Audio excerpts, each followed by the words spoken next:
Bismillahirrahmanirrahim. Assalamualaikum warahmatullahi wabarakatuh. Dikisahkan Choi Nai, tumbal pesugihan. Beliau menuliskannya dan saya membacakannya untuk teman-teman di sini di Fakta Sejarah. Sebelum kita masuk ke selengkapnya, mari kita berdoa dulu. A'udzu bikalimatillahit tammati min syarri ma khalaq. Bismillahirrahmanirrahim. Wa huwas samiul alim. Allahumma sholli ala sayyidina Muhammad sallallahu alaihi wasallam. Ini dia selengkapnya tumbal pesugihan.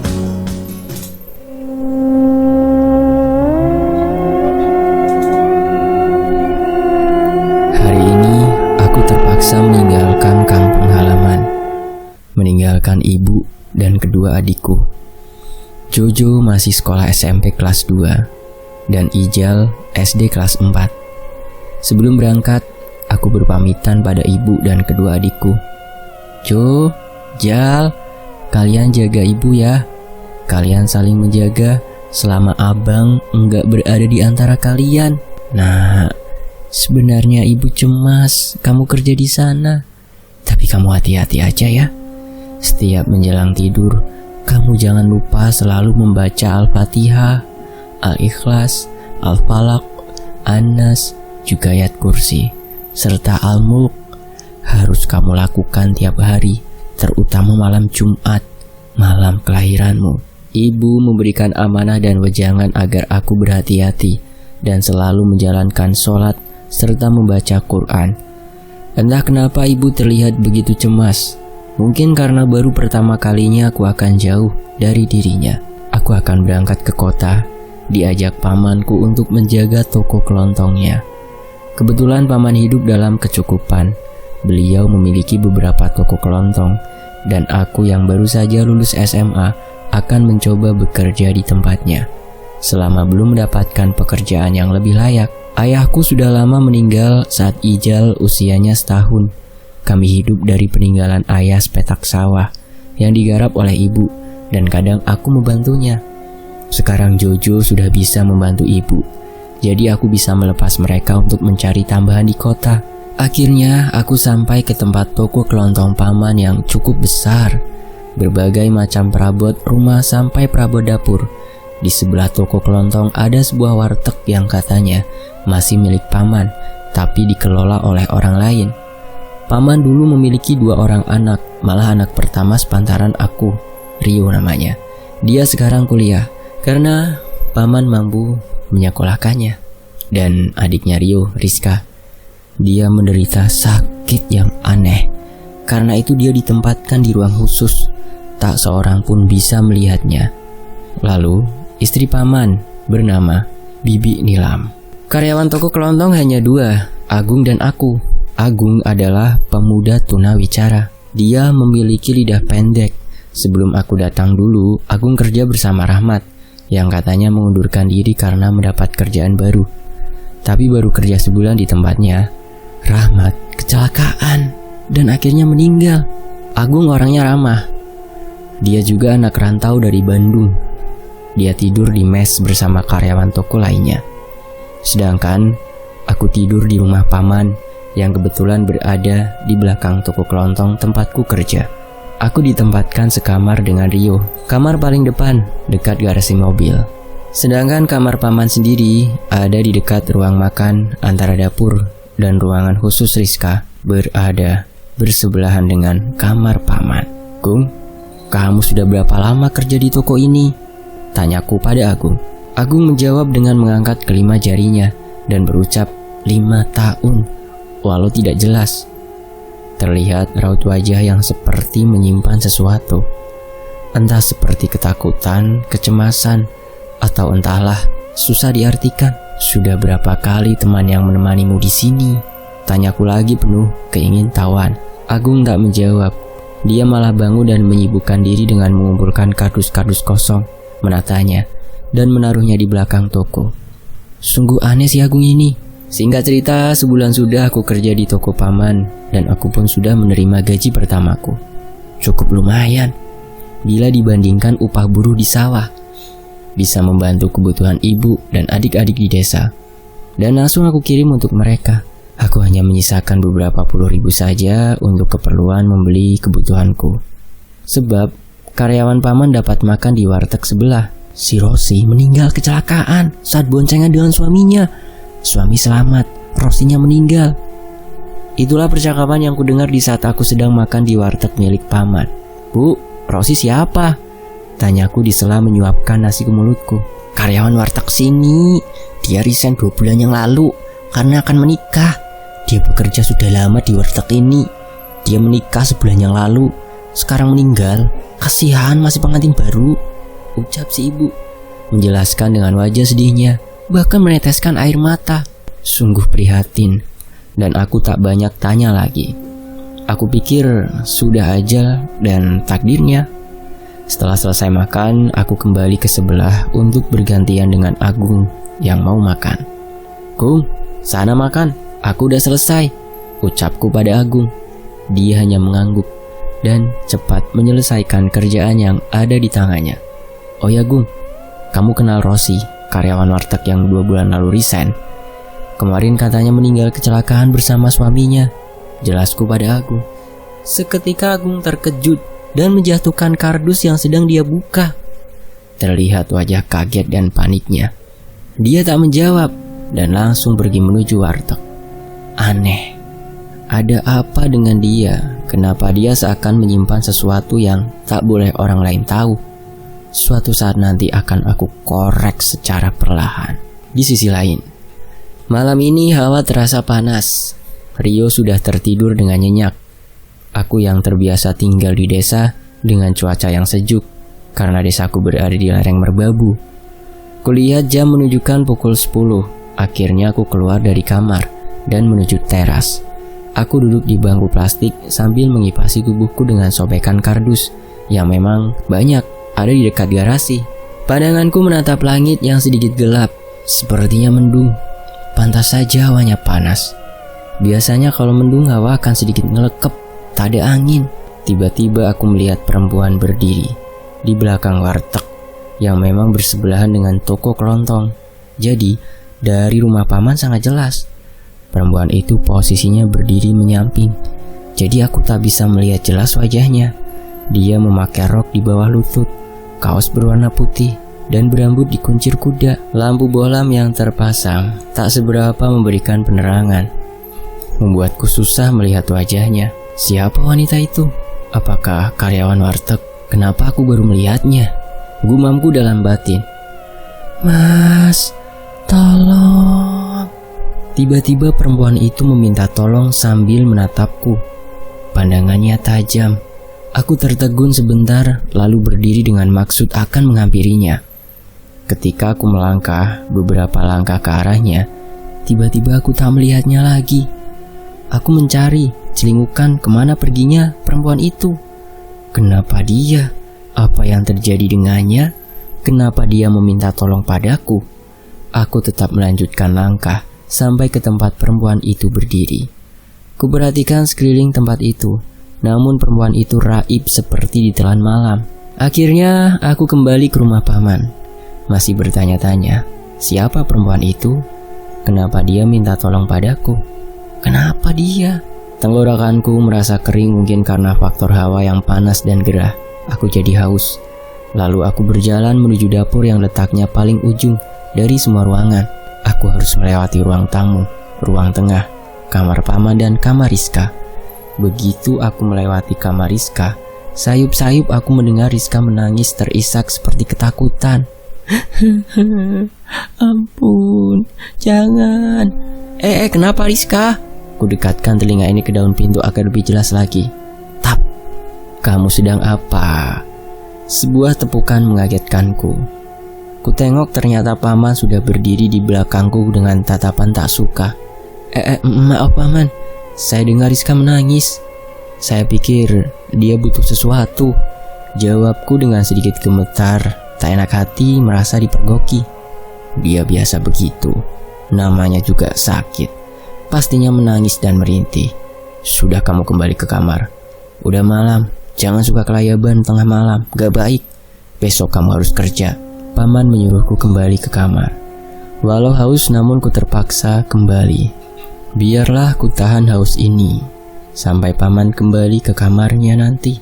Aku akan mengendap ke dapur. 10 menit kemudian, aku merasakan keadaan aman dan sepi. Aku mulai membuka pintu kamar perlahan. Ceklek, mau kemana kamu Don? Kaget bukan kepalang sampai aku terlonjak. Rio terbangun. Aku haus mau ambil minum. Nih ada minum. Aku selalu stok sebelum tidur, jawab Rio sambil mengangkat botol aqua ukuran besar. Jangan suka keluyuran tengah malam, biasakan stok air. Rio memperingatiku. Ada apa dengan semua ini? Kenapa sikap orang-orang di rumah ini sangat aneh, termasuk si Agung? Aku juga sekalian mau ke toilet, kebelet, sambungku lagi. Ya udah buruan, jangan lama-lama. Cepat kembali ke kamar. Iya ya, aku udah kebelet banget nih. Sambil ku pegang bagian sensitifku agar Rio percaya. Lalu cepat aku berjingkat keluar kamar, berjalan mengendap, jangan sampai ada yang mendengar. Tiba di depan kamar Rizka, ku perlambat langkah, sedikit ku pertajam pendengaran, tapi sudah tak terdengar suara apapun. Mungkin Rizka sudah tertidur. Akhirnya aku buru-buru menuju kamar mandi. Tapi belum sempat aku buka pintu kamar mandi, aku mendengar suara aneh dari arah gudang, seperti percakapan 2 orang lelaki, tapi tak begitu jelas. Gudang yang selama ini aku dilarang mendekatinya dengan alasan angker. Rasa penasaran membuat langkahku menuju ke arah jendela yang berhadapan dengan gudang. Gudang itu posisinya ada di samping rumah paman. Perlahan ku pegang jendela mencari celah agar aku bisa melihat keluar, tepatnya ke arah gudang. Begitu aku mendapatkan celah dan lumayan bisa melihat ke arah gudang, walau tidak semuanya terlihat. Dari celah ini aku bisa melihat ada 2 orang yang sedang bercakap-cakap dengan suara hampir tak terdengar, tapi samar-samar aku mendengar. Berikan ini padanya. Aku kaget setelah mengetahui siapa kedua lelaki itu. Mereka adalah paman dan si Agung. Ada apa dengan mereka? Apa yang mereka perbuat atau mereka rencanakan? Semuanya misterius. Aku kembali ke kamar setengah berlari. Begitu masuk ke kamar, aku kaget melihat Rio yang sedang duduk. Kenapa kamu seperti orang ketakutan? Tanyanya. Enggak ada apa-apa. Aku hanya kepengen buru-buru ke kamar aja. Sudah ngantuk, alasanku. Rio tak menjawab. Dia kembali merebahkan badannya dan mulai tertidur. Sedangkan aku sangat sulit memejamkan mata. Rentetan kejadian malam ini membuatku banyak pertanyaan di dalam otakku. Singkat waktu, pagi menyapa. Walau mata masih ngantuk, kupaksakan harus bangun karena tanggung jawab akan pekerjaanku. Kulihat jam menunjukkan pukul 6 pagi. Aku berjalan menuju kamar mandi. Kulihat Bik Nilam keluar dari kamarnya dan menuju kamar Rizka. Selama aku berada di rumah paman, tak sekalipun aku melihat keadaan Rizka. Padahal Rizka dulu sangat akrab denganku. Begitu aku sampai di depan kamar Rizka, tiba-tiba paman yang berada di dalamnya memanggilku. Doni, sini. Aku berhenti sejenak, memperhatikan ke dalam, meminta kepastian. Lalu paman mengangguk, dan aku pun melangkah ke dalam kamar. Kulihat Rizka terbaring dengan keadaan dipasung tangan dan kakinya dirantai. Sungguh malang kamu Rizka. Sebenarnya kamu sakit apa? Kenapa sampai begini? Rizka yang dulu berbadan montok sampai aku menyebutnya si pipis rabi. Jika aku memanggilnya pipis rabi, dia akan merenggut dan memukulku lalu mencubit. Dan itu semakin membuatku gemas. Sering ku cubit pipinya juga. Tapi sekarang Rizka yang ada di hadapanku adalah Rizka yang bagai mumi, terbujur kaku tak bergerak. Hanya denyut nadinya yang tak teratur dan nafas yang sangat lemah. Kuperhatikan dengan seksama. Penyakit apakah yang dideritanya? Biar kamu gak penasaran akan Rizka, Don. Beginilah Rizka. Sebetulnya paman gak tega memberitahu kamu karena keadaan Rizka yang jauh berbeda dengan dulu. Paman membuyarkan ingatanku tentang Rizka beberapa tahun yang lalu. Aku hanya menghela nafas berat penuh kesedihan. Rizka selalu begini, Don. Dia tertidur sudah hampir 3 tahun. Dia hanya diasupi cairan infus dari dokter yang seminggu sekali datang mengontrol keadaan Rizka sambil membawa stok infus. Paman melanjutkan ucapannya. Tapi paman, semalam saya mendengar Rizka berbicara. Tukasku. Itu hanya igauan dia, Don. Dia sering mengigau seperti ketakutan. Biasa, Don, namanya sakit ya pastinya sering aneh-aneh. Aku hanya mengangguk. Ku pegang tangannya yang kering karena hanya kulit yang membungkus tulang. Lalu ku raba pipinya yang dulu cabi. Aku usap-usap lembut sambil ku sebut namanya. Rizka, Rizka, kenapa kamu jadi begini? Aku kangen berjanda denganmu. Setetes air mataku menetes tepat di atas pipi Rizka yang sedang ku usap. Tiba-tiba mata Rizka terbuka sedikit. Aku kaget, sedikit memundurkan tubuh ini. Mata itu pelan melirik ke arah paman yang sedang mencari sesuatu di dalam lemari yang ada di kamar. Bibirku terbuka akan memberitahu paman, namun tangan Rizka yang diikat rantai tiba-tiba menyubitku pelan. Kebetulan tanganku yang kiri masih memegang tangan Rizka, sedangkan yang kanan untuk mengusap-usap pipinya. Lalu ku tatap matanya. Dia menggeleng pelan seakan dia tidak mengizinkan aku memberitahu paman. Nampak dalam tatapannya kesedihan dan penderitaan yang dia tahan. Nampak matanya mengembun walau tidak mengalir. Jelas sekali dia menderita. Ada apa denganmu, Rizka? Bisakah aku membantumu? Tak lama setelah mendapatkan botol infus yang paman ambil dari lemari, paman mendekati Rizka dan kulihat Rizka dengan cepat menutup matanya kembali. Paman, sudah berapa lama Rizka tak membuka matanya? Tanyaku. Entahlah, Don, sudah sangat lama. Paman sendiri merasa rindu akan tatapan teduh Rizka. Terkadang paman merasa hidup paman itu hampa. Anak perempuan yang paman sangat harapkan kini hanya terbujur di sini. Paman menundukkan kepala, seakan-akan sangat terpukul akan penderitaan anak gadisnya. Aku hanya diam. Apakah selama ini Rizka sebenarnya tidak tertidur? Apakah selama ini Rizka hanya berpura-pura? Lalu ada apa antara paman dan Rizka? Setelah beberapa waktu akhirnya paman mengajakku keluar. Aku mengekor di belakang paman. Sempat kupalingkan menatap kembali ke arah Rizka. Dan aku kaget, Rizka tengah menatapku dengan tatapan penuh harapan. Entahlah harapan apa itu. Ketika paman menutup pintu itu, kulihat Rizka sudah memejamkan matanya kembali. Seakan Rizka tak ingin ayahnya mengetahui bahwa dia tidak tertidur. Sementara itu, di waktu yang lain, seperti biasa aku ke toko jam 7 pagi. Karena 7:30 toko harus dibuka. Aku agak kaget ketika mendapati Agung sudah ada di toko sedang beberes. Diam-diam kuperhatikan. Gak ada yang aneh, masih seperti kemarin-kemarin.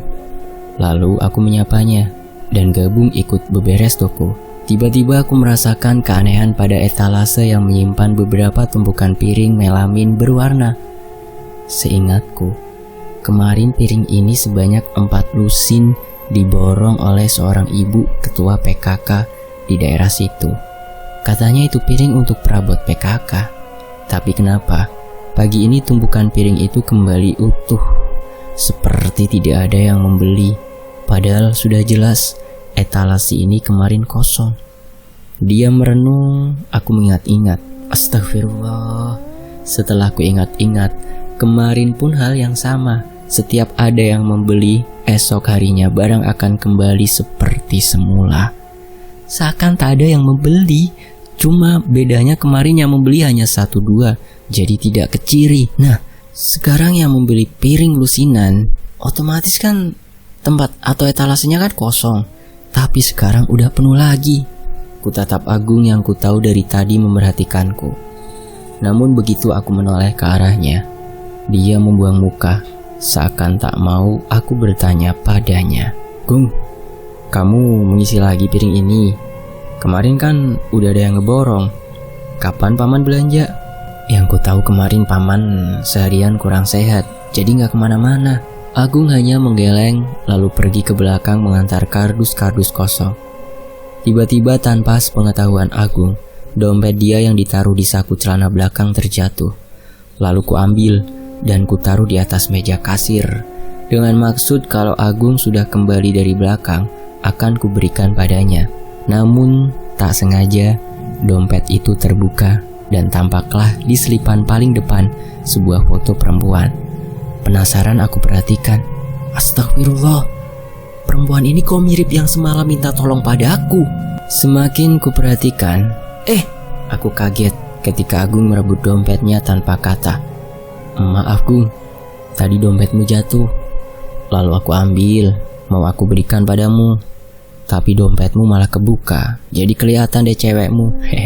Maaf ya. Agung hanya tersenyum, lalu pergi entah kemana.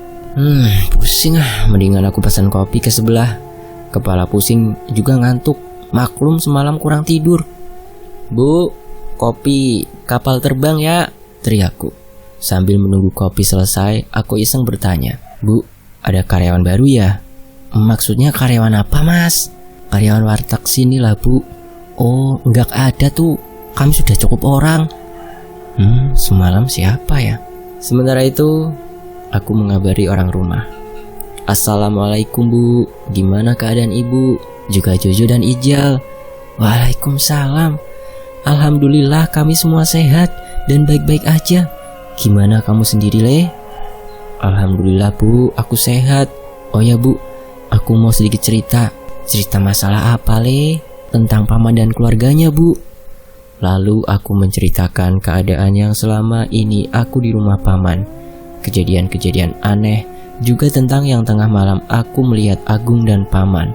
Sengaja di saat aku menelpon ibu, saat aku mengantar barang ke rumah pembeli. Sepulangnya aku duduk dulu di sebuah pos, sengaja ingin menelpon ibu dan menceritakan semuanya.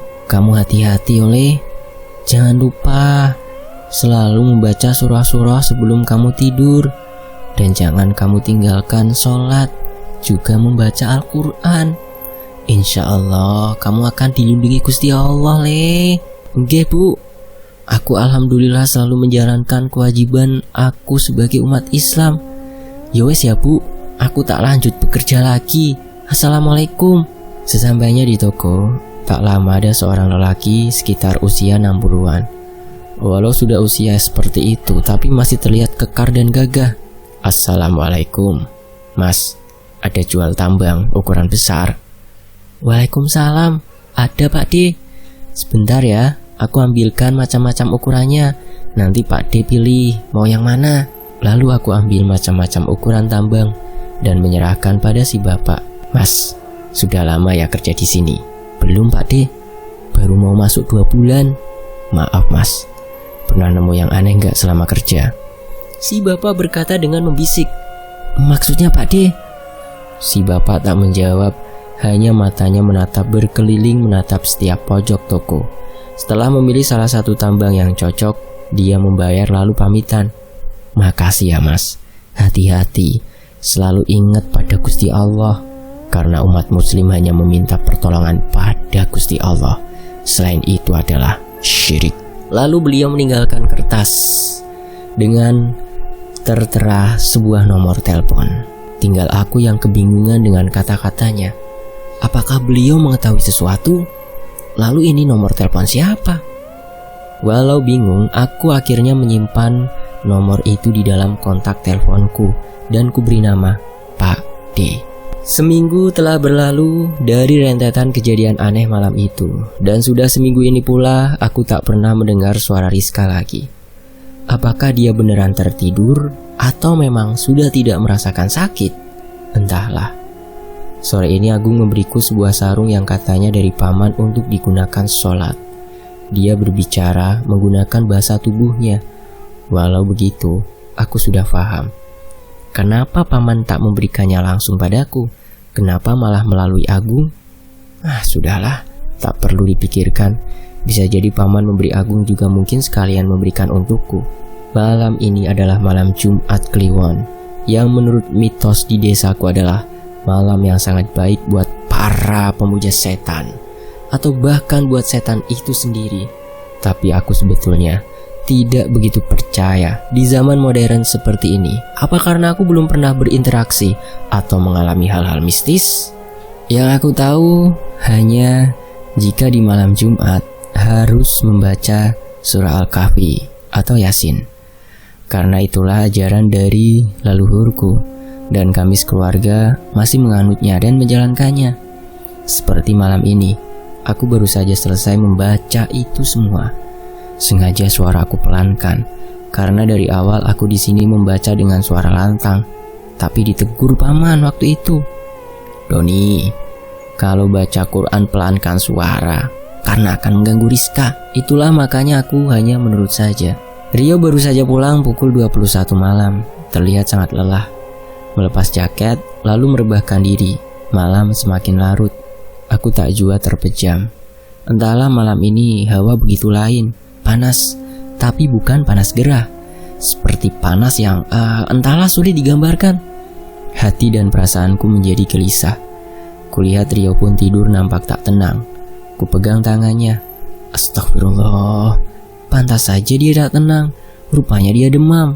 Karena aku malas bangun, akhirnya aku hanya menutup tubuh Rio dengan sarung pemberian paman tadi. Cukuplah buat menutupi tubuh Rio yang meringkuk. Angin semakin berasa berhembus, masuk melalui celah-celah ventilasi. Terasa dingin menusuk pori-pori. Panas berganti dingin. Desiran angin yang menerpa pepohonan menimbulkan suara gemerisik ranting dan dedaunan yang jatuh saling gemeletak. Dari kejauhan terdengar suara lolongan anjing, menambah suasana mencekam seperti di desa. Kuraih ponselku untuk melihat jam. Maklum, kami tidur dalam gelap, tak biasa tidur dalam terang, jadi tak bisa melihat jam dinding. Ternyata sudah pukul 00. Entah mata ini tak jua mau terpejam. Tiba-tiba dari kejauhan aku mendengar suara ringkikan kuda. Semakin lama semakin mendekat. Jelas sudah suara derap kaki kuda, disertai ringkikan dan deritan roda yang bergesekan dengan bebatuan jalanan. Aku heran, di kota seperti ini masih ada dokar atau delman. Sedangkan selama ini aku tak pernah melihat. Apakah delman ini milik warga atau delman transportasi? Belum hilang keterkejutanku. Tiba-tiba, plafon kamar dan genteng kamar terbuka dengan sendirinya. Maka, tampaklah langit yang gelap, tak ada satupun bintang menerangi. Aku bangun terduduk memperhatikan keanehan ini. Belum lagi tersadar dengan semuanya, tiba-tiba gelapnya langit berganti cahaya yang sangat menyilaukan. Semakin dekat cahaya itu semakin membuatku memicingkan mata. Ada apa dengan alam semesta ini? Akan ada bencana apa? Atau justru sebaliknya? Derap kaki kuda dan derit roda berhenti diiringi ringkikan yang sangat memekakan telinga. Sepertinya di depan rumah.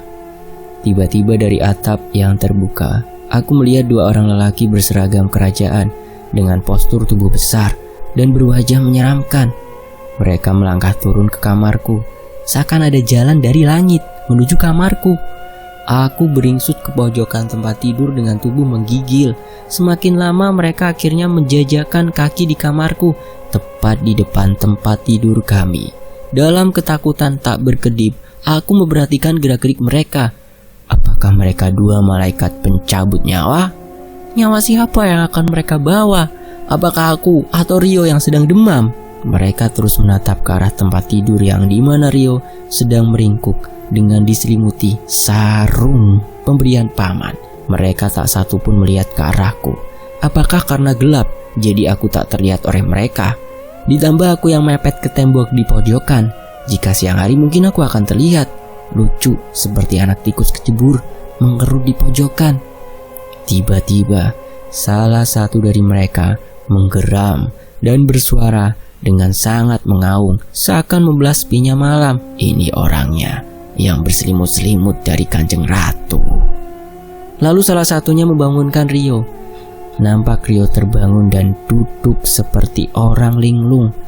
Lalu perlahan bangun dan mereka langsung menuntun Rio layaknya anak kecil. Dan Rio pun menurut tanpa menolak. Mereka melangkah kembali ke atas. Aku bangun dan berusaha menggapai tangan Rio serta berteriak, "Jangan bawa Rio! Hei Rio, jangan ikut, sadar kamu!" Namun kedua orang yang membawa Rio, mereka seakan tak mendengarku, bahkan seperti tak melihat keberadaanku. Ketika aku gapai tangan Rio, pun aku tak dapat menyentuhnya, hanya angin yang kulewati. Mau dibawa kemana itu Rio?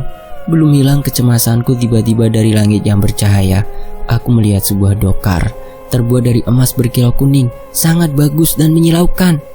Kereta kencana mungkin ya. Di depan ada 2 ekor kuda besar, tegap, dan di belakang kedua kuda itu ada seorang kusir, memakai seragam yang sama dengan kedua orang tadi. Di belakang kusir tampak seorang wanita sangat cantik memakai baju berwarna kuning emas mengkilat dan bercahaya dengan mahkota di kepalanya yang sangat berkilau. Di belakang wanita itu, Rio didudukkan diapit oleh kedua orang yang membawanya. Rio seperti seorang tahanan, hanya diam dan menunduk. Kaki serasa tak menapak, bagai melayang melihat pemandangan ini. Apakah aku sedang bermimpi atau berhalusinasi? Lalu siapakah mereka yang membawa Rio? Apakah ada kaitannya dengan paman? Bersambung, nantikan kelanjutannya hanya di Fakta Sejarah. Terima kasih untuk penulisnya, Choi Nai, dan teman-teman yang sudah menyimak kisah ini. Makasih banget ya teman-teman. Dan saya pamit ya. Wassalamualaikum warahmatullahi wabarakatuh. Alhamdulillahirrahmanirrahim. Sampai jumpa di bagian berikutnya.